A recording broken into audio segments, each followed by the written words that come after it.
প্রিয় দর্শক, স্বাগত জানাচ্ছি আগামীর বাংলাদেশ অনুষ্ঠানে। আশা করি আপনারা ভালো আছেন, সুস্থ আছেন। আজকে আমাদের সঙ্গে অতিথি হিসাবে রয়েছেন রাজনৈতিক বিশ্লেষক ও কলামিস্ট ডক্টর জাহিদুর রহমান, রয়েছেন জাতীয় নাগরিক পার্টির যুগ্ম সদস্য সচিব ফরিদুল হক। আপনাদের দুজনকেই স্বাগত। ধন্যবাদ। ডক্টর জাহিদ, রাজনৈতিক দলগুলোর সঙ্গে প্রধান উপদেষ্টার বৈঠক হলো, সেনা প্রধানও প্রধান উপদেষ্টার সঙ্গে বৈঠক করেছেন। সরকারের পক্ষ থেকে বলা হচ্ছে নির্বাচন ফেব্রুয়ারিতে হবে এবং এই বিষয়গুলো নিয়ে মূলত রাজনৈতিক দল এবং সেনা প্রধানের সঙ্গে প্রধান উপদেষ্টা আলাপ হয়েছে।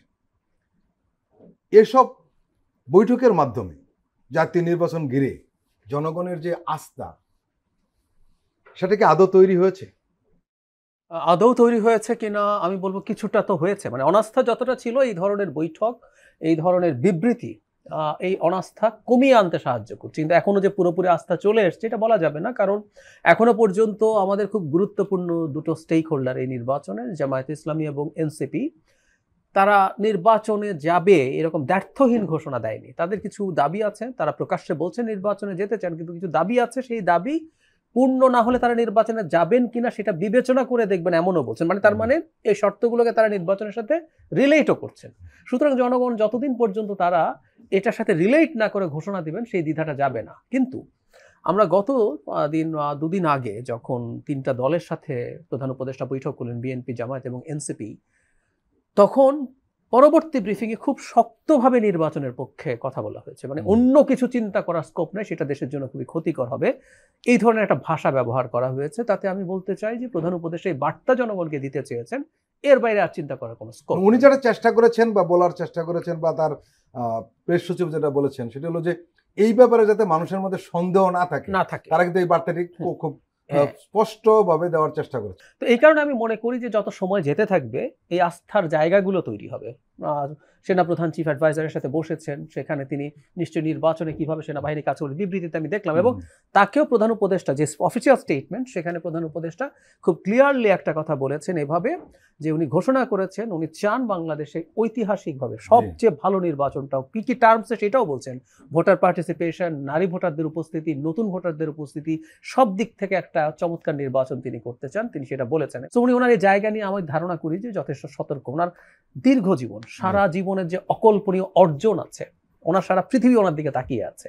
যদি উনি কোনো না কোনোভাবে ফেল করেন, সেটা খুব ডিজাস্টারাস হবে। সো এই বৈঠকগুলো, সেনাবাহিনীর সাথে বৈঠক, এই বিবৃতি, এসব কিছু পজিটিভ একটা বার্তা দিচ্ছে। তবে সবগুলো দল যতদিন পর্যন্ত ঘোষণা করবে না এবং তাদের পুরোপুরি ক্যাম্পেইনে নেমে যাবে না, ততদিন পর্যন্ত খানিকটা সংশয় থাকবে।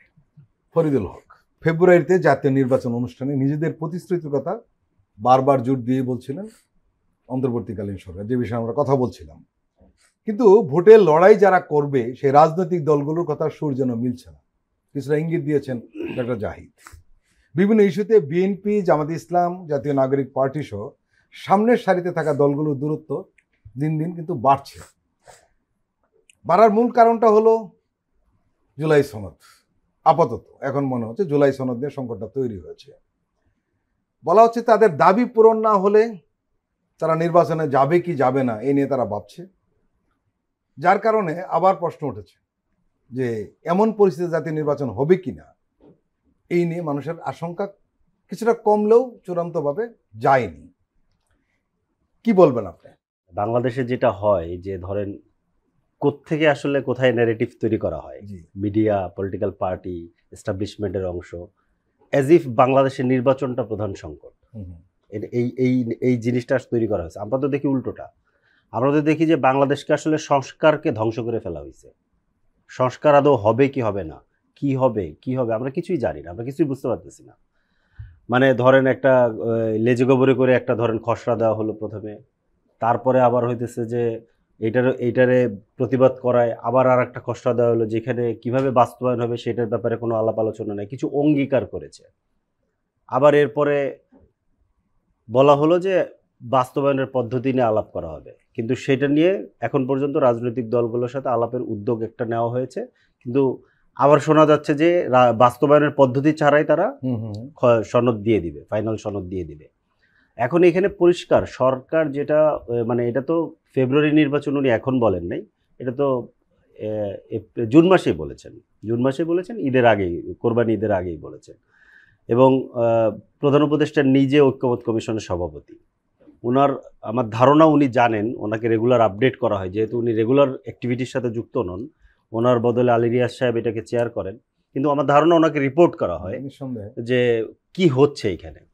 তা ঐক্যমত্য কমিশন যে প্রস্তাবনা হাজির করেছিল, যেই সংস্কার প্রস্তাবগুলো বাস্তবায়নের জন্য 6টা পদ্ধতি তারা ওনারাই প্রস্তাব করেছিলেন, এবং 6টা পদ্ধতির একটা পদ্ধতি হচ্ছে নির্বাচনের পরে নির্বাচিত সরকার গিয়ে 2 বছরের মধ্যে বাস্তবায়ন সংশোধনীর মাধ্যমে এটা বাস্তবায়ন করবে। এটা হলো একটা পদ্ধতি। ধরুন জুলাই সনদের যে কথা শোনা যাচ্ছে যে অঙ্গীকার থাকবে না, সেটা বাস্তবায়ন কিভাবে হবে? এটা ছাড়াও হয়ে যেতে পারে, আপনারা তখন কি করবেন? এটা এখনই বলা মুশকিল, কিন্তু যদি যেভাবে মানে এটা যদি কোনো রকম অঙ্গীকার না করা হয়, তাহলে বাংলাদেশে আগামী যে ওই যে ওনার যে পৃথিবী ইতিহাসের শ্রেষ্ঠ যে নির্বাচনের কথা উনি বলছেন, বাংলাদেশে আগামীতে আরেকটা 24 সালের নির্বাচন হবে। কেন 24 সালের নির্বাচন হবে? বাংলাদেশ রাষ্ট্র এখনো 24 সালের নির্বাচনের আগে যেখানে ছিল সেখানে আছে, রাষ্ট্র কোনো পরিবর্তন হয় নাই, অবকাঠামোতে পরিবর্তন, কোনো রকম পরিবর্তন হয়নি। ইভেন ইলেকশন কমিশনটা গঠিত হয়েছে 2022 সালের হাসিনার করে দেওয়া আইনে। তো তার মানে হচ্ছে যে আপনি যদি আর একটা 24 সালের নির্বাচন করে একটা ইতিহাসের শ্রেষ্ঠ নির্বাচন করতে চান, তাহলে তো এইটা কিভাবে হবে আমাদের জানা নেই। আমরা বরঞ্চ এটা করতে চাই যে এই কাঠামোটাকে একটা গণতান্ত্রিক জায়গাতে রূপান্তর করে দেন একটা নির্বাচন করতে হবে, তাহলেই সেটা কেবলমাত্র ইতিহাস শ্রেষ্ঠ নির্বাচন হবে। জুলাই সনদটা আপনাদের মতো হলো না, কি করবেন তখন? না, জুলাই সনদটা আমাদের মতো তো ধরেন এটা কারো মতোই হবে, আমাদের মতো না, কারো মতোই না। আমি দুটো বিষয় এখানে মৌলিক, এটা হলো আইনি ভিত্তি এবং বাস্তবায়নের পদ্ধতি, সেটা হলো না। আসলে বাস্তবায়ন কিভাবে হবে তার কোনো প্রস্তাব এখানে থাকবে না। জি, আইনি ভিত্তি আর বাস্তবায়নের যে পদ্ধতি, সেটা কিন্তু দেখেন এটা আমাদের একার ব্যাপার না। এটা আসলে আমরা অনেকগুলো ঐতিহাসিক অভিজ্ঞতা, অনেকগুলো টেকনিক্যাল ডিফিকাল্টিজের মধ্য দিয়ে বাংলাদেশ এখানে এসছে। এটা কিন্তু হঠাৎ করে এসছে ব্যাপারটা। আমরা 91-তে দেখেছি, সংবিধানের মতো ব্যাপারের সংশোধনী যেখানে আর্টিকেল 70 আছে, সেটা কিভাবে একটা পার্লামেন্টের উপরে থাকতে পারে? সংবিধান তো পার্লামেন্টের না, সংবিধান তো জনগণের দলিল, তাই না? তো এইটা কিভাবে সংশোধনীটা পার্লামেন্টের হাতে রাখবেন আপনি? এবং এটা আমরা বারবার রেখে দেখেছি, এটা আমাদেরকে একটা ভয়াবহ পরিস্থিতির মধ্যে নিয়ে গেছে। এখানে চতুর্থ সংশোধনী করে বাকশাল করা হয়েছে, চতুর্দশ সংশোধনী করে বিচারপতিদের বয়স বাড়ায় নিজের লোককে ধরেন তত্ত্বাবধায়কের প্রধান করার চেষ্টা করা হয়েছে, সর্বশেষ পঞ্চদশ সংশোধনী করে বাকশাল 2 করা হয়েছে, তত্ত্বাবধায়ক সরকার ব্যবস্থা বাতিল করে দিয়ে। তা ওই যে স্ট্রাকচার ঠিক রেখে কিভাবে আপনি একটা মানে নতুন পথে আপনি যাত্রা শুরু করবেন, কিভাবে কি করবেন তখন? আমরা কি করবো এটা জনগণ ঠিক করবে। আমরা কি করব? আমরা তো এখনই ধরেন এটা ডিসাইড করব। আমরা পরিষ্কারভাবে বুঝি যে জুলাই সনদ শুধুমাত্র কয়েকটা অঙ্গীকারের বুলি না। আমাদেরকে এই জুলাই সনদটা তৈরি করার পেছনে আমাদেরকে বহু রক্ত দিয়ে এখানে আসতে হয়েছে, এবং জুলাই সনদের ভেতরে সবাই ছাড় দিয়েছে। এটা যে আমরা একা দিয়েছি, কিংবা বিএনপি একা দিয়েছে, কিংবা জামাত ইসলাম কিংবা অন্যান্য রাজনৈতিক দল একা দিয়েছে, ব্যাপারটা তা না। আপনি দেখবেন যে অনেকগুলো জায়গাতে নোট অফ ডিসেন্ট আছে, অনেকগুলো জায়গাতে আমরা ছাড় দিয়ে ধরেন মনে করেন যে যেমন সাংবিধানিক প্রতিষ্ঠানগুলোর প্রশ্নে অনেকগুলো জায়গাতে ছাড় দিয়ে একটা জায়গায় আসার চেষ্টা করা হয়েছে। এরকম অনেকগুলো জায়গাতে সবাই কম বেশি ছাড় দিয়েছে।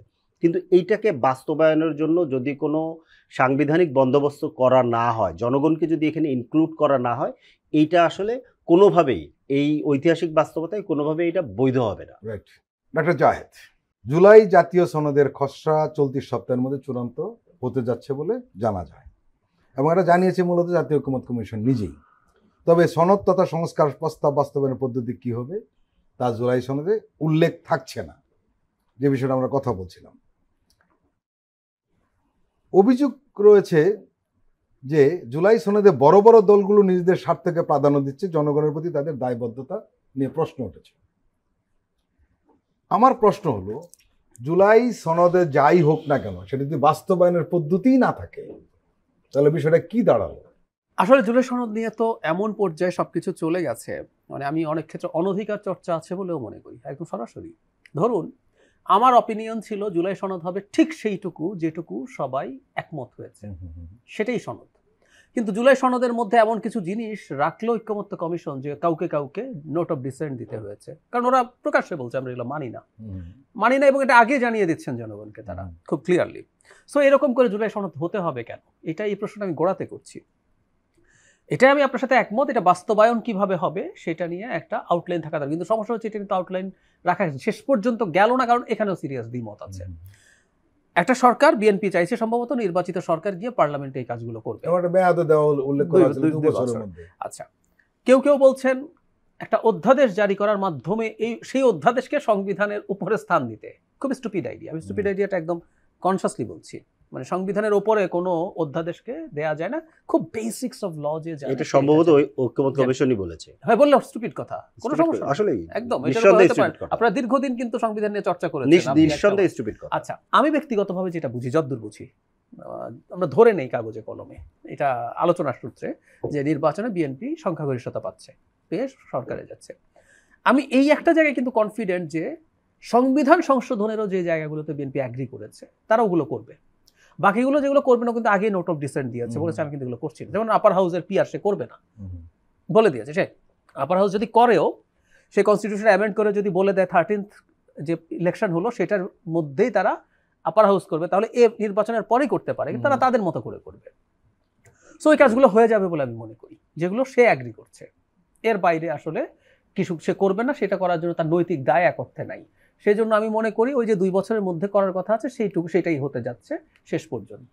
এর মানে হলো জুলাই সনদে যেটা আমি বলছিলাম, বড় বড় দলগুলো নিজেদের স্বার্থকে প্রাধান্য দিচ্ছে, জনগণ না। প্রত্যেকের স্বার্থকে প্রাধান্য দিচ্ছে। আমি এখানে বিএনপির দায়িত্ব বেশি।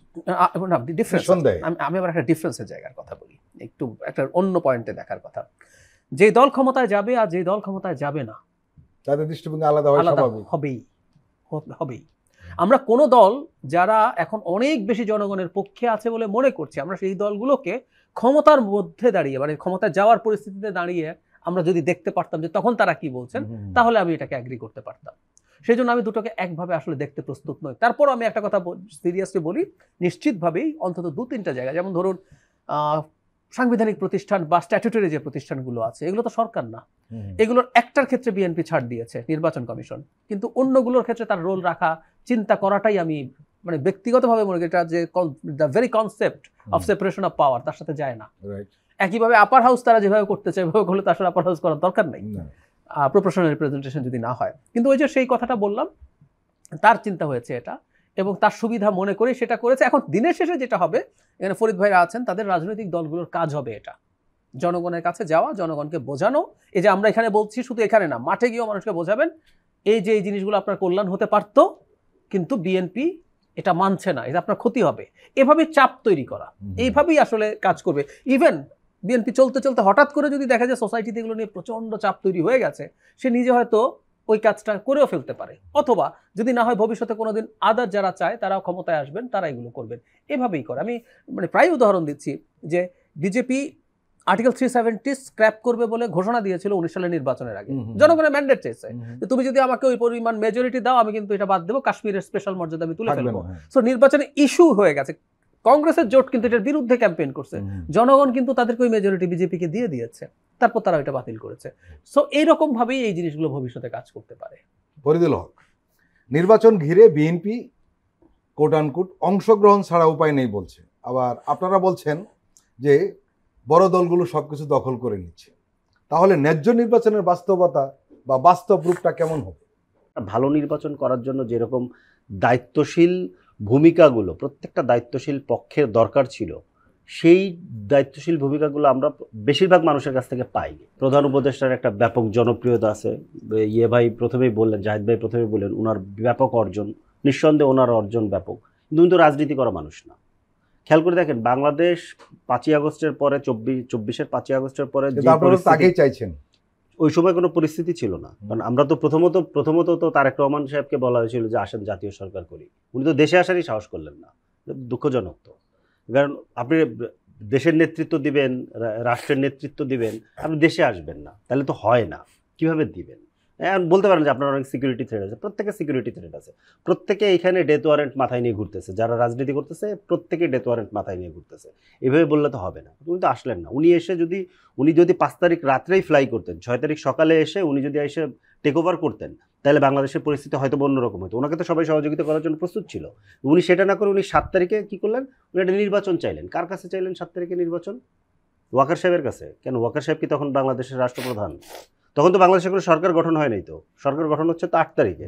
তো এই যে ধরেন দায়িত্বহীনতার যে ধরেন মনে করেন যে পরিচয়গুলো, এগুলো আসলে বিভিন্ন সময় বিভিন্ন জন দিয়েছে। এর মধ্যে এখন অংশগ্রহণ করা না করা এই ধরনের যে ধরেন মানে হুমকিমূলক কথাবার্তা এগুলো বলে তো আসলে ধরেন সমস্যার সমাধান হবে না। বসতে হবে প্রত্যেকের সাথে, কথা বলতে হবে, আলোচনা করতে হবে, আলোচনা করে সমাধানের পথ খুঁজে বের করতে হবে। মানে আমরা যে ব্যাপারটা বলছি যে ধরেন আমরা গণপরিষদ চাচ্ছি, এটা কি আমাদের জন্য? গণপরিষদ দিলে আমরা জিতবো? ধরে নিলাম আমি জাহেদ ভাই যেভাবে বলতেছে যে বিএনপি জিতে গেছে, বিএনপি ধরেন মনে করেন যে ক্ষমতায় চলে গেছে, ধরে নিলাম। আমি যদি ওইভাবে দেখি না, আমরা তো মাঠের রাজনীতি করি, আমাদের তো ধরেন উঠানে যেয়ে বসতে হয়, আমাদের বিষয়টা তো ভিন্ন। আমরা তো অন্য জিনিস দেখি, আমরা তো দেখি মানুষ কি বলতেছে, সেই জায়গায় আমি যাচ্ছি না। আমি ধরে নিলাম বিএনপি জিতবে, তা গণপরিষদ হলেও তো তারা জিতবে, তো গণপরিষদকে আমরা আমাদের জন্য চাচ্ছি। আপনি কেন জনগণকে ইনক্লুড করতে চান না? কেন অলওয়েজ আপনারা একটা এলিট সেটেলমেন্ট করতে চান? কেন আপনাদের জনগণের এত ভয় কেন? আপনারা সবাই জনগণের কথা বলেন, জনগণকে এত ভয় কেন? আপনি খেয়াল করে দেখেন, এইখানে আপনি কখনোই গণপরিষদ করতে পারেন নাই। 120 বছরের উপরে শুধু সাংবিধানিক লড়াই আছে এই ভূখণ্ডের মানুষের। যখন মুসলিম লীগ হয়েছে তখন থেকে সাংবিধানিক লড়াই শুরু, 120 বছরের উপরে লড়াই। তা আপনি কেন জনগণকে এখানে ইনক্লুড করতে ভয় পান? জনগণ আসুক না, সে গণপরিষদে ভোট দিয়ে তার প্রতিনিধি। আপনি জুলাই চার্টারটাই গণপরিষদে বাস্তবায়ন করেন। জুলাই চার্টার তো আমরা সবাই এগ্রিড করতেছি, গণপরিষদে যান, বাস্তবায়ন করেন, একটা রেফারেন্ডাম দেন, একটা নতুন সংবিধান তৈরি হোক এর মধ্য দিয়ে। তাহলে অসুবিধাটা কি? আপনি সব মানতেছেন তো, ঠিক আছে, আপনার উচ্চকক্ষ প্রয়োজনে মানলাম না, আপনি উচ্চকক্ষ মানেন না, কিন্তু আপনি এটা করেন। এটা করলে যেটা হবে যে বাংলাদেশ আসলে একটা নতুন যাত্রা পাবে। আপনি যে পুরনো গার্বেজ নিয়ে যে চলতে চাচ্ছেন, এই গার্বেজে আপনারাই মুখ থুবড়ে পড়বেন।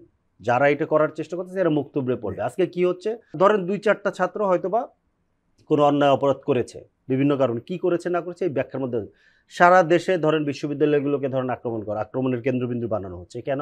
কারণ ক্যান্টনমেন্টগুলো জানে যে বিশ্ববিদ্যালয়গুলো হচ্ছে পাল্টা ক্যান্টনমেন্ট। এইটা তো ধরেন বুঝতে পারতে হবে, এটা রাজনৈতিক দলগুলোর বোঝা দরকার না? কারণ ক্যান্টনমেন্ট যদি ধরেন পাওয়ার হাব হয়, রাজনৈতিক দলগুলোর অবস্থা কি হয় এটা কিন্তু আমরা বহুবার দেখেছি। 111 একদম খুব প্রণিধানযোগ্য। অতএব এইটার জন্য রাজনৈতিক দলগুলোর উদ্যোগে, এবং যারা বড় দল নিজেদেরকে মনে করেন, যারা রাষ্ট্র ক্ষমতায় ছিলেন, যাদের অনেক কর্মী, এবং অনেক কর্মীদের ভেতরে আবার অনেক চাঁদাবাজও আছে, তাদেরও দায়িত্বগুলো আসলে বেশি। তারা দায়িত্ব নিয়ে যদি এগিয়ে আসে তাহলে এই সমস্যাগুলো সমাধান করা সবই সম্ভব। প্রিয় দর্শক, আমরা এখন একটি বিরতি নিচ্ছি, আপনারা আমাদের সঙ্গেই থাকুন।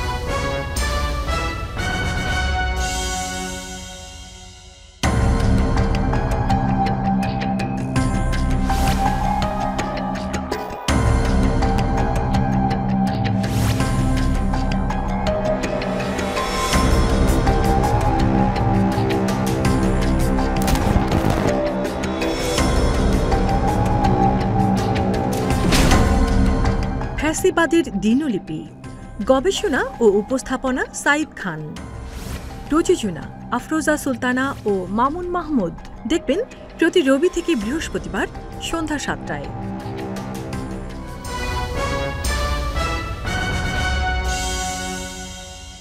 আবারও স্বাগত আগামীর বাংলাদেশ অনুষ্ঠানে। আজকে আমাদের সঙ্গে আলোচনায় রয়েছেন জাতীয় নাগরিক পার্টি যুগ্ম সদস্য সচিব ফরিদুল হক, রয়েছেন রাজনৈতিক বিশ্লেষক এবং columnist doctor Zahidur Rahman. Doctor Zahid, আমরা এই অনুষ্ঠানে আপনার সঙ্গে আলোচনা করেছিলাম যে সরকারের সঙ্গে রাজনৈতিক দলগুলো বসছে, কিন্তু রাজনৈতিক দলগুলো পরস্পরের সঙ্গে বসছে না। কিন্তু আমরা দেখলাম ইতিমধ্যে দুটি ঘটনা আমাদের চোখে পড়েছে মোটা দাগে। একটি হলো জামাতে ইসলাম 7টি দলের সঙ্গে বৈঠক শেষে বিএনপির সঙ্গে বসেছিল, এবং সেটা অনানুষ্ঠানিক, কিন্তু বসেছিল, এবং সেখানে খুব একটা ফল আসেনি, এবং আমরা আশাও করি না যে এক বৈঠকে সব কিছু হয়ে যাবে। দ্বিতীয়ত, আমি এই প্রশ্নটা উঠালাম এই কারণে, বিএনপির প্রতিষ্ঠাবার্ষিকীতে জাতীয় নাগরিক পার্টি যখন ফুল দিতে গিয়েছে, এবং সেখানে অনেকক্ষণ কথা বলেছে মির্জা ফখরুল সাহেব, তাদের সঙ্গে একটা আড্ডার মোডে কথা বলেছে। এটা কিন্তু এক ধরনের পজিটিভ একটা চিত্র মানুষের কাছে দেয়। এই চিত্রটা কিন্তু রাজনৈতিক দলটা যদি তৈরি করতে পারতো, তাহলে সম্ভবত জুলাই সনদ অথবা জাতীয় ঐক্যমত্য কমিশনের বৈঠক এগুলো অনেকেই সমাধান হতো, কিন্তু সেই কাজটি ওইভাবে জোরে সোরে হচ্ছে না কেন? একদম তাই। আমি আসছি তার আগে ফরিদ ভাইয়ের ব্যাপারে উনি যা বলেছেন একটা জিনিস একটু অ্যাড করতে চাই। গণপরিষদে একটা নতুন সংবিধান লেখা যাবে না তা না, লেখা যেতেই পারে, কিন্তু আবার গণপরিষদ ছাড়া আমাদের ডিজায়ার্ড চেঞ্জ আমরা নতুন সংবিধান না লিখলে অ্যামেন্ডমেন্ট করে করতে পারবো না, এটাও একেবারেই ভুল কথা। আমাদের ঐক্যমত্য কমিশনে ধরে নিলাম যতগুলো সিদ্ধান্ত আছে সবগুলো মেনে নিলাম, সব দল, আপার হাউস থেকে শুরু করে এমনকি ন্যাশনাল কনস্টিটিউশনাল কাউন্সিল সহ সব যদি মেনে নেয়, এটা পরবর্তী এক পার্লামেন্টে অ্যামেন্ডমেন্টের মাধ্যমে এটা করা যাবে, ফুল স্টপ। বাংলাদেশ দ্বাদশ সংশোধনীর মাধ্যমে একটা প্রেসিডেন্সিয়াল ফর্ম অফ গভর্নমেন্ট থেকে পুরোপুরি পার্লামেন্টারি সিস্টেমে চলে এসছে এবং সেই পার্লামেন্টারি সিস্টেমের জন্য অনেকগুলো আর্টিকেলে চেঞ্জ আনতে হয়েছে। তো সুতরাং এটা আপনি করতে পারেন। তত্ত্বাবধায়ক সরকারের মতো খুবই র্যাডিক্যাল একটা কনসেপ্ট পৃথিবীতে প্রথমবারের মতো আমরা একটা অ্যামেন্ডমেন্ট করেই এনেছি। এই আলাপটা আসছে যে হ্যাঁ, অ্যামেন্ডমেন্টগুলো আমরা রেফারেন্ডাম মানে গণভোটে দেবো কিনা। আমাদের কিন্তু দ্বাদশ সংশোধনীতেই বেশ কিছু আর্টিকেলে চেঞ্জের জন্য রেফারেন্ডাম ছিল। এখন আমরা যদি মনে করি এটা রেফারেন্ডাম দিতে হবে, আমরা ওই অ্যামেন্ডমেন্টেই করতে পারি যে প্রত্যেকটা ওটার পরই 2/3 পর এটা রেফারেন্ডামে দিতে হবে, এটাও মানে প্রত্যেকটা সংশোধনী দিতে হবে রেফারেন্ডামে, এটাও ইনফ্যাক্ট আমরা দিয়ে দিতে পারি। সুতরাং এগুলো যে নতুন সংবিধান লিখতে হবে গণপরিষদ করে, এটা একেবারেই ভুল কনসেপ্ট। আমার পরিবর্তনগুলো দরকার। আবার এটাও বলছি, ফরিদ ভাই রাইটলি বলছেন, নির্বাচন হলে আমি মনে করি তারাই তো মেজরিটি হবে, বিএনপির কথা বলছি, সুতরাং ওখানে করতে তাদের দ্বিধা কেন, সেইটাও প্রশ্ন আসতে পারে। একটা প্রশ্ন কিন্তু মোটা থেকে আসছে, আপনার কাছে প্রশ্নটা করতে চাই এই কারণে আমি ব্যক্তিগতভাবে জানি সংবিধান সম্পর্কে আপনার একটা ভালো ইন্টারেস্ট রয়েছে। অনেকে বলে সব সংকটের জন্ম হয়েছে আমরা পুরনো সংবিধানে ঢুকে পড়ার কারণে, আসলে কি তাই? একদম না, একদম না। যেমন ধরুন এই যে আমি ফরিদ ভাইয়ের কথা বলছি, হাসিনার আইনে নির্বাচন কমিশন তৈরি হয়েছে। আচ্ছা, হাসিনার সময় যদি একটা খুব ভালো আইন থাকতো, ভালো নির্বাচন কমিশন তৈরি হইতো? ধরলাম খুব ভালো একটা আইন আছে, যে আইনের কোনো রকম কোনো তর্ক বিতর্ক নাই, হতো না। সেই কারণেই বলছি আসলে দিনের শেষে যে নির্বাচন কমিশন হাসিনার আইনে তৈরি হলেও যেটা হয়তো এটা এই সরকারের অধীনে তৈরি হয়েছে, আমরা মনে করি নির্বাচন কমিশনটা ক্রেডিবল। তো আগের সংবিধানের কথা যদি বলি, একটা কথা মেনে নিতে হবে আমাদের, 15th অ্যামেন্ডমেন্টের পর আসলে আমাদের এইটাকে আর সংবিধান বলা যায় না, ওইটা হাসিনার সংবিধান হয়ে গেছে, কোনো সন্দেহ নাই। এবং কেউ কেউ এখন একটা মিথ্যা কথা বিএনপির প্রতি ইউজ করে, সেটা হচ্ছে যে বেগম খালেদা যে বলেছেন যে হাসিনার সংবিধান তিনি ছুঁড়ে ফেলে দেবেন, তাহলে এই সংবিধান কেন রাখতে চান? ইনফ্যাক্ট 15th অ্যামেন্ডমেন্ট থাকলে এটা ছুঁড়ে ফেলে দেওয়ার মতো জিনিসই ছিল, কিন্তু আমরা অনেকে হয়তো এই তথ্যটা গোপন করে কথা বলি। 15th অ্যামেন্ডমেন্ট বাতিল করেছে আমাদের সর্বোচ্চ আদালত। সুতরাং এখন সংবিধান তার আগের অবস্থায় ফেরত গেছে, যেখানে তত্ত্বাবধায়ক সরকারও থাকবে। তো সুতরাং ওই যে সংবিধান আমাদের এখন আছে, এর মধ্যে ঢোকায় কোনো সমস্যা হয়েছে বলে আমি একেবারেই মনে করি না। রাদার এই সংবিধানকে স্ক্র্যাপ করে একটা বিপ্লবী সরকার সোকল্ড তৈরি করে দেশের নিয়ন্ত্রণ নেওয়া এবং দেশের মধ্যে একটা এনার্কি তৈরি করার চেষ্টা কারো কারো ছিল, সেটা তারাই মূলত এই প্রোপাগান্ডাটা সামনে আনছেন একেবারে নিশ্চিতভাবেই আমি মনে করি। এবার আমি ওই পয়েন্টে আসি যে দলগুলোর মধ্যে সৌহার্দ্য আমার খুবই সঠিক কথা, মানে আমরা যত বেশি বসতে পারবো তত ভালো। কিন্তু আসলে সমস্যাটা কি হয়, এটা প্রত্যেকটা গণ অভ্যুত্থান পরবর্তী সময়েও দেখা গেছে। মানে আমরা ধরুন 17 বছর গণতন্ত্র থেকে বাইরে ছিলাম, 1/11 পর আরো 15 বছর। এখন সমস্যা হচ্ছে আমরা গণতন্ত্রের কথা বলি, কিন্তু আমরা যে দলগুলোর মধ্যে ক্রিয়াশীল ছিলাম, এদের মধ্যে গণতান্ত্রিক পন্থায় কিভাবে সমস্যার সমাধান করতে হয় 17 বছর আমাদের কোনো চর্চা ছিল না। এই হয়ে গেছে মূল সংকটের জায়গা। ধরুন বিএনপির একজন সিনিয়র নেতা, তিনি আগে গণতান্ত্রিক মানসিকতা থাকলেও 17 বছরে তার মধ্যে কিন্তু পরিবর্তন হয়ে গেছে। আর এনসিপির মতো যে দল, তাদের 17 বছর আগে তারা একেবারেই শিশু ছিল, তাদের পুরো বেড়ে ওঠা হয়েছে একটা স্বৈরাচারী ব্যবস্থার মধ্য দিয়ে।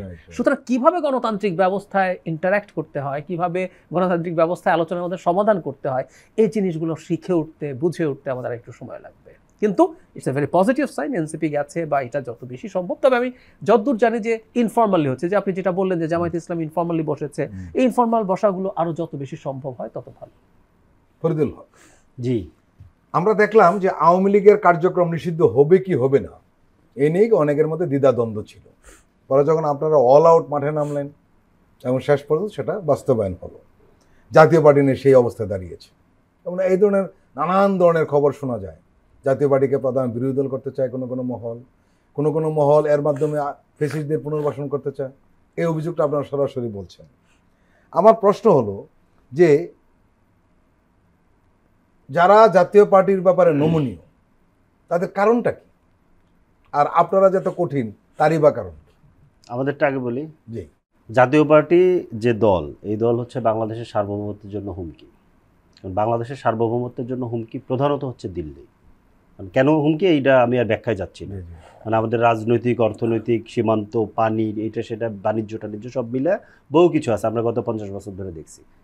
এবং জাতীয় পার্টি হচ্ছে ঘোষিতভাবে এখানে দিল্লির এজেন্ডা বাস্তবায়নকারী একটা দোকান কিংবা একটা কর্তৃপক্ষ। এটা কোনো রাজনৈতিক দল না, এটা কোনো রাজনৈতিক দল না। তো এতে করে খুব পরিষ্কারভাবে বোঝা যায় যে জাতীয় পার্টির এজেন্ডা কি। এখন যেই দলটা বাংলাদেশের স্বাধীনতা সার্বভৌমত্বের জন্য হুমকি স্বরূপ এবং যে একদম পুরোপুরি ধরেন এখানে ফ্যাসিস্টের সহযোগী, সবচেয়ে বড় সহযোগী হচ্ছে জাতীয় পার্টি। ও প্রতিবার যখন যখন হাসিনা সংকটে পড়ছে তখন ওরা গিয়ে হাসিনাকে ব্যাকআপ দিছে, ঠিক আছে আমরা আছি তোমাদের কাছে, চালায় যাও। ওদের চেয়ারম্যান দিল্লি থেকে মিটিং করে আইসা বলতেছে যে আমার দিল্লিতে মিটিং হয়েছে, কি হয়েছে এটা বলা যাবে না, তাদের অনুমতি ছাড়া তাদের অনুমতি ছাড়া কি এটা বলা যাবে না। এটা কি দিল্লির প্রদেশ? এটা বাংলাদেশ। বাংলাদেশের মানুষের ট্যাক্সের পয়সা এই রাষ্ট্র চলে। বাংলাদেশের রাজনীতি করতে গেলে বাংলাদেশের মানুষকে বলতে হবে তুমি কি করতেছো। তো সেই জায়গাতে জাতীয় পার্টির ধরেন জাতীয় পার্টি নিয়ে আর এর থেকে বেশি আর কি বলবো। আর যারা চায় তারাও ধরেন মনে করেন যে এইখানে আমি এটা বহুবার বলেছি, আবারও বলতে হয় যে বাংলাদেশে যে ফ্যাসিস্ট, হাসিনার যে ফ্যাসিস্ট কিংবা যে ফ্যাসিজম, এই ফ্যাসিস্টকে আমরা রাজনৈতিকভাবে একটা অংশ মানে কি বলে রাজনৈতিকভাবে পার্শিয়ালি আমরা পরাজিত করছি, কিন্তু ওর অন্য যে শক্তি, ফ্যাসিস্ট তো একা একা ফ্যাসিস্ট হয়ে ওঠে, শুধু রাজনৈতিক শক্তি দিয়ে সে ফ্যাসিস্ট, তার সহযোগী অনেক থাকে, তার সহযোগী অনেক, তার কালচারাল শক্তি থাকে, তার বুদ্ধিভিত্তিক শক্তি থাকে, তার অর্থনৈতিক শক্তি থাকে, তার মিডিয়া থাকে, বহু কিছু থাকে। তা ধরেন তার অর্থনৈতিক শক্তি, আমরা শোনা গেছে যে এখানে নাকি এসালম 2500 কোটি টাকা দিচ্ছে, দেখা যাচ্ছে এখানে ধরেন লম্ফন দেখা যাচ্ছে, এটার একটা কিছু মানে প্রজেকশন আমরা দেখতে পাচ্ছি বাংলাদেশে। আবার ধরেন তার ধরেন অন্য যে শক্তি, এদেরকে তো ধরেন এরা তো ধরেন আনটাচ রয়ে গেছে, তার যে ধরেন পলিটিক্যাল ইকোনমি এটা আনটাচ রয়ে গেছে, অল্প কিছু ধরা গেছে। তো এই জায়গাগুলো তৈরিতে এটা তো ফাংশন করতে চাইবে, খুব স্বাভাবিক। প্রত্যেকটা জিনিস তো যখন পাওয়ার আকারে অ্যাকুমুলেট হয়, পাওয়ারের কাজ হচ্ছে ফাংশন করতে চাওয়া, পাওয়ার হচ্ছে শো করতে চায়, তো এইটা ফাংশন করতে চাইতেছে, এটা খুব স্বাভাবিক। তো সেই জায়গা থেকে যেই কারণে আওয়ামী লীগকে আমরা ধরেন মানে অপরাধী গণ্য করি, এর প্রায় কাছাকাছি কারণ ধরেন জাতীয় পার্টির আছে। জাতীয় পার্টি 24 সালের ডামি নির্বাচনেও তারা বিরোধী দল হয়েছে। ডক্টর জাহিদ, জি, স্বৈরাচারের সহযোগী জাতীয় পার্টিকে নিয়ে ফ্যাসিস্ট বিরোধী রাজনৈতিক দলগুলোর মধ্যে আসলে বিভক্তি দেখা দিয়েছে। জি, আমরা দেখলাম যে জাতীয় পার্টিকে নিষিদ্ধের ব্যাপারে বিএনপির আপত্তি আছে, অন্যদিকে জামাত ও এনসিপি জাতীয় পার্টির বিপক্ষে, নিষিদ্ধের পক্ষে। আমরা কার্যক্রম নিষিদ্ধের কথা বলি, সেটাই কার্যক্রম আওয়ামী লীগকে যেভাবে অভিযোগ উঠেছে কোনো মহল জাতীয় পার্টির মাধ্যমে আওয়ামী লীগকে পুনর্বাসন করতে চায়। আমরা দেখলাম যে জাতীয় পার্টির একজন নেতা শামীম পাটোয়ারী এমন কিছু কথা বলেছেন একেবারে অন্যরকম। উনি বলছেন যে জরুরি অবস্থা জারি করার সময় অনেক আগেই হয়েছে, মানে জরুরি অবস্থা জারি করলে ভালো হয়। এবং আরেকটা কথা বলেছেন যেটা আরো অন্যরকম, সেটি হলো যে জাবাকে রক্ষা করার দায়িত্ব বিএনপি। আসলে কি তাই, বা তিনি এই কথাটা বলেন কোন ভরসা? আমি ফরিদ ভাইকে একটা প্রশ্ন করে রাখতে চাই, আশা করি উনি জবাব দেবেন। ফরিদ ভাই জাতীয় পার্টি নিয়ে যা বলেছেন আমি কিন্তু একমত। এরা প্রধান কোলাবোরেটর এবং এরা কোলাবোরেট না করলে আওয়ামী লীগের ক্ষমতায় এতটা থাকা কঠিন হতো, কোনো সন্দেহ নাই। এখন আমার প্রশ্ন হলে হঠাৎ 1 বছর পরে আমাদের এটা মনে হওয়া শুরু হলো। ধরুন ওনাদের নেতা হাসনাত আবদুল্লাহ যমুনায় ঘেরাও করতে গেলেন, তারপরে ওনাদের দলের সবাই গেলেন, আওয়ামী লীগ জাতীয় পার্টি সব এক প্যাকেজে কেন নিষিদ্ধ বা কার্যক্রম নিষিদ্ধ করার নেই? ধরুন করেন না, কেন করে প্রশ্ন আসতে হবে। তার মানে না, পার্থক্য আছে। তার মানে জাতীয় পার্টি একটা দাবার ঘুঁটি, আসলে আমি এটা প্রমাণ করতে চাই। আপনার যদি মনে হয় দিস ইজ দ্য রিজন, তো আপনি তো একই ব্র্যাকেটে একই প্যাকেজে আপনি এটাকে নিষিদ্ধ করতেন, আপনি করেন নাই। কিন্তু আর একটা তথ্য দিই, ভেরি ইন্টারেস্টিং। জাতীয় পার্টির অপরাধ কি আওয়ামী লীগের চাইতে বেশি? না, ও collaborator, Awami League actor.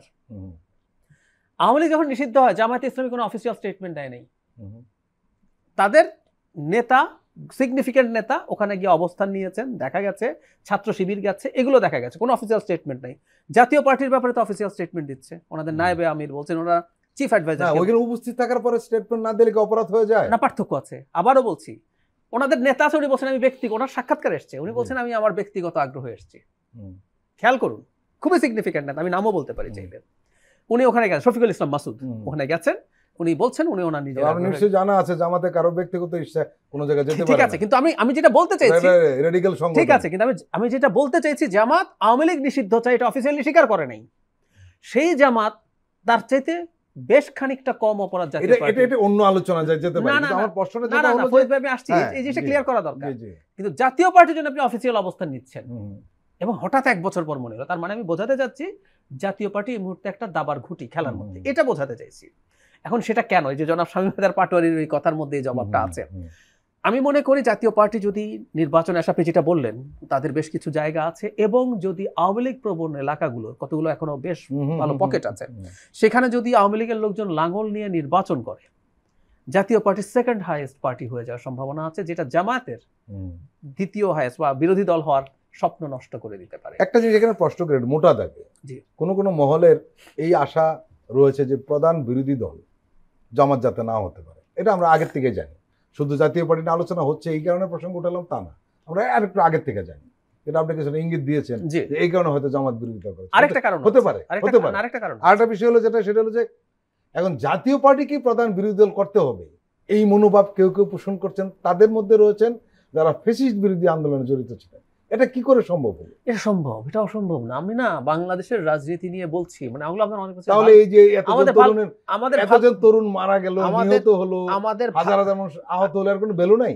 Value আছে, কিন্তু দিনের শেষে আমি একটা উদাহরণ দিই। আমি আরেকটা কারণ বলছি জাতীয় পার্টিকে কেন নিষিদ্ধ করতে চাওয়া হচ্ছে। জাতীয় পার্টি যদি মাঠে না থাকে তখন কিন্তু জামায়াত, এনসিপি, ইসলামী আন্দোলনের হাতে একটা মারাত্মক পাওয়ার চলে আসে। সেটা হচ্ছে তারা যদি নির্বাচন বয়কটের ঘোষণা দেন, মাঠে আর কোনো বিরোধী মানে বিএনপির কাউন্টার কোনো রাজনৈতিক দল বা জোট থাকে না। তখন তারা বিএনপির উপরে চাপ দিয়ে অনেক কিছু অর্জন করতে পারে। এই হচ্ছে তাদের আরেকটা সুবিধার জায়গা। এখন যেটা হয়, আমি আপনার সাথে একমত যে আমরা 1 বছরের মধ্যেই যদি এইরকম একটা চিন্তা করি, এটা খুবই ফ্রাস্ট্রেটিং। কিন্তু আমাদের কি এরশাদেরকে নিয়ে একই ঘটনা ঘটে নাই? আমার একটা চিত্র মনে আছে, একই ঘটনা এক মঞ্চে গোলাম আজম সাহেব, এরশাদ, খালেদা জিয়া।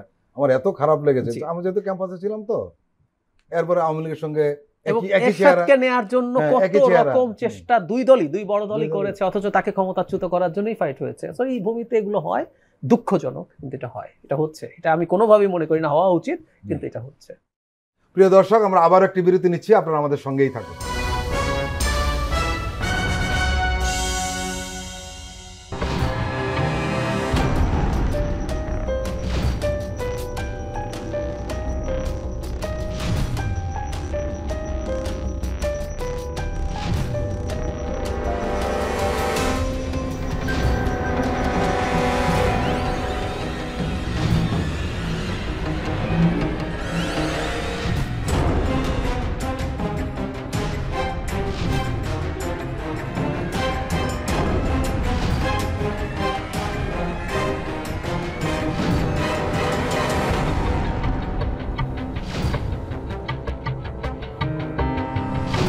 কেমন আছে অর্থনীতি দেখবেন প্রতি সোম ও মঙ্গলবার রাত 10:20।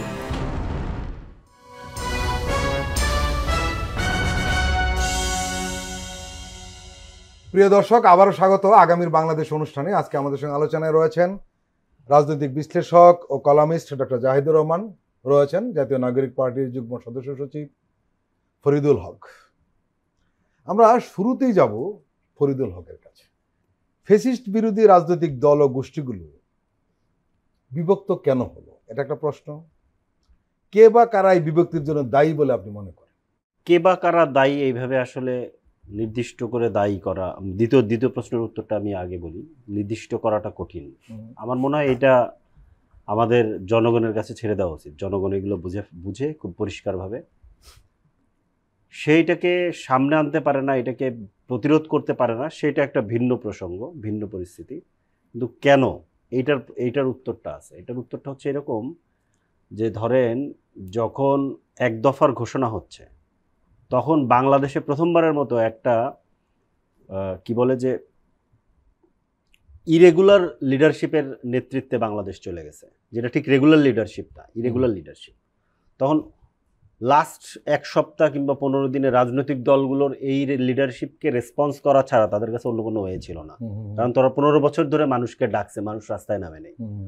তো যখন এই এক দফার ঘোষণা করা হচ্ছে, এক দফার ঘোষণার মধ্য দিয়ে বাংলাদেশে যে এস্টাবলিশমেন্ট, এটা কোনো রাজনৈতিক দলের ব্যাপার না, যে এস্টাবলিশমেন্ট, এই এস্টাবলিশমেন্টের মধ্যে রাজনৈতিক দল যেমন আছে, আর্মি আছে, মিডিয়া আছে, ব্যুরোক্রেসি আছে, অলিগার্করা আছে, সব মিলে কালচারাল শক্তি আছে, সবাই মিলে আসলে এই এস্টাবলিশমেন্ট। এরা সবাই ভাবছে যে এরা তো একটা বিরাট ডিস্টার্ব তৈরি করে ফেলছে, এরা তো বাংলাদেশে খুলনার চেয়ে অন্য চেহারা নিয়ে যেতে চায়, তাহলে এদেরকে আসলে মানে অন্য কৌশলে ডিল করতে হবে। যে কারণে 5 তারিখ রাতে তারেক রহমান সাহেব বলে দিয়েছেন যে না, আমরা কোনো জাতীয় সরকার করতেছি না। 7 তারিখে উনি নির্বাচন চাইতেছেন, কারণ উনি বুঝতেছেন যে এরা তো অন্যদিকে বাংলাদেশকে ঠেলতে পারে, এই সুযোগ আছে। সো এবং ধরেন আর্মি ধরেন রাজনৈতিক দলগুলোকে ডাকতেছে 5 তারিখ বিকালবেলা, আবার ছাত্র নেতাদেরকে বলতে হচ্ছে যে আমরা এখানে ক্যান্টনমেন্টের নির্দেশে কোনো সরকার গঠন, এই যে যে কনফ্লিক্টটা এটা তখনই আসলে শুরু হয়ে গেছে। মানে এটা আসলে একটা পুরনো এস্টাবলিশমেন্টের সাথে নতুন এস্টাবলিশমেন্টের পথে যাওয়ার যে সংঘর্ষ, সেই সংঘর্ষটাই গত 1 বছরের বাংলাদেশ। এটা একটা সংঘর্ষ। এখন নেসেসারিলি সবসময় এইটা না যে নতুন এস্টাবলিশমেন্ট মানেই ভালো, পুরনো এস্টাবলিশমেন্ট মানেই খারাপ। আমার মনে হয় সেটার বিচারের রায় আমরা জনগণের কাছে ছেড়ে দিই। কেন? কারণ এস্টাবলিশমেন্টটা তো মূলত জনগণকে নিয়ে। আপনি যে রাষ্ট্রটা চালাইতে চান সেটা তো চলে জনগণের ট্যাক্সের পয়সায়। হ্যাঁ, অতএব জনগণ ঠিক করবে যে কারা ইতিহাসের রাইটস দিকে ছিল আর কারা ভুল দিকে ছিল, এটা জনগণ ঠিক করবে। কারণ একই পুরনো যে রাজনৈতিক বন্দোবস্ত, একই পুরনো রাষ্ট্রের ক্ষমতা, পুরনো চাঁদাবাজির ইকোনমি, পুরনো ধরেন মনে করেন আমলাতন্ত্রের বাহাদুরি, পুরনো আর্মির বাহাদুরি, এই সব পুরনো পুলিশ রেখে দেওয়া, ওই পুলিশ দিয়েই ধরেন মনে করেন আবার ছাত্রদের উপরে হামলা করা, এই একই জিনিস রেখে দিয়ে কারা আসলে ধরেন মনে করেন রাষ্ট্রকে সামনের দিকে নিয়ে যেতে চায় নাকি পিছনের দিকে নিয়ে যেতে চায়, আর কারা আসলে সামনের দিকে নিয়ে যেতে, এটা জনগণ ঠিক করবে। আমি জাস্ট শেষ একটা কথা বলি যে আমরা বহু আগে থেকে, আমরা ধরেন বিশেষ করে 18 সাল থেকে আমরা যখন বিভিন্ন ক্যাম্পাসে গোপন মিটিং করতাম, আমাদের তখন কিছুটা গেরিলা কায়দায় রাজনৈতিক কর্মকাণ্ড করতে হইতো। তা আমরা ধরেন ছাত্রদের সাথে যখন ইনভলভ হইতাম, উদাহরণ দেওয়ার জন্য তাদেরকে বলতাম যে বাংলাদেশ রাষ্ট্র হচ্ছে একটা লাইনচ্যুত ট্রেন।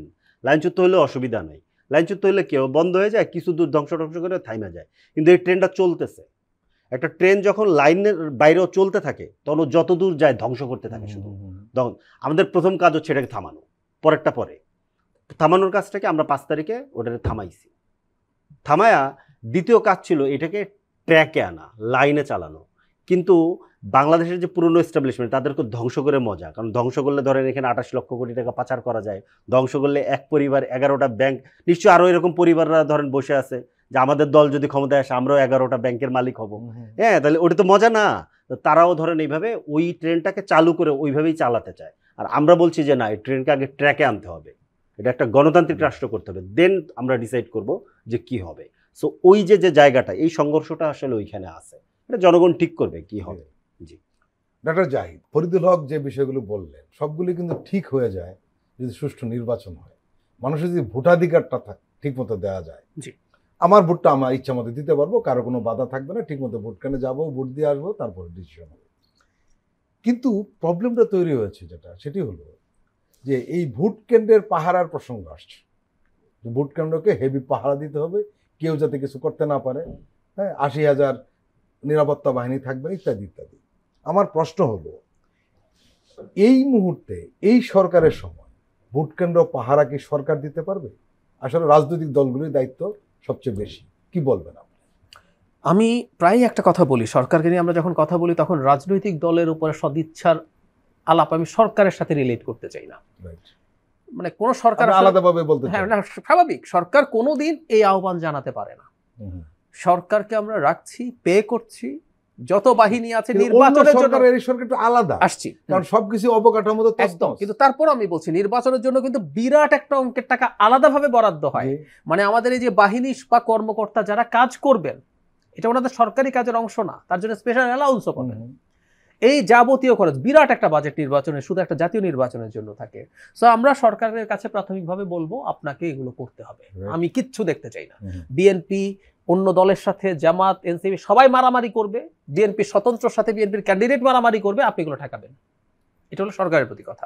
কিন্তু আমাদের মধ্যে এখন আমরা যদি কথা বলি, এটা খুবই সত্য, এবার যদি রাজনৈতিক দলগুলো যথেষ্ট সতর্ক না হয়, তারা যদি এই সিদ্ধান্ত না নেয় যে একটা ফেয়ার নির্ঝঞ্ঝাট নির্বাচন করব, এবার সরকার আসলে এটা ঠেকাতে পারবে না। একটা প্রান্তিক কথা বলি, জি, রাজনৈতিক দলগুলো যদি চায় এটা সুষ্ঠু নির্বাচন হবে, তাহলে কোনো সমস্যাই নেই। কোনো সমস্যাই নেই। কারণ হলো এখন পুলিশ যেই জায়গায় আছে, এখনো আমি দেখছি পুলিশের প্রতি মানুষের যে অনাস্থা, পুলিশের কনফিডেন্সেরও যে অভাব। মেজর ক্রাইসিস হলে পুলিশ ওখানে গিয়ে যে কোনো স্টেপ নিতে পারবে ওর ওই কনফিডেন্সই নাই। মিলিটারি যদি 80,000ও আপনি ডিপ্লয় করেন, এটা অ্যাডিকুয়েট না।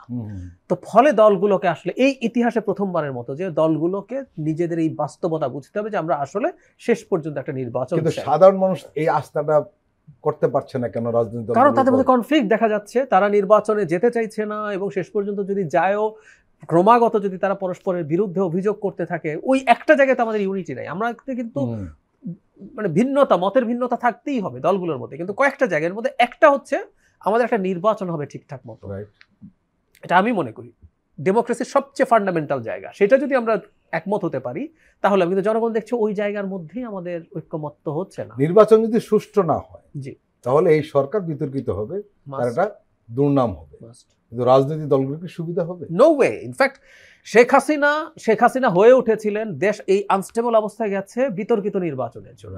কিন্তু আমি যে কথাটা বলি, ওনারা যেভাবে স্বপ্ন দেখেন যে বৈপ্লবিক কায়দায় সব পাল্টাবেন, এটাও এফেক্টিভ হয় বলে আমি মনে করি না। কিন্তু নির্বাচনের কথা আমরা অনেকবার যখন বলছি, ওটা করতে থাকলে পরিবর্তনগুলো ধীরে ধীরে ধাপে ধাপে হতে থাকে, এটা হতে বাধ্য। এটা ফরিদুল হকটা যে আশাবাদটা ব্যক্ত করে সেটা কিন্তু সম্ভব, যে সঠিক নির্বাচনটা হয়।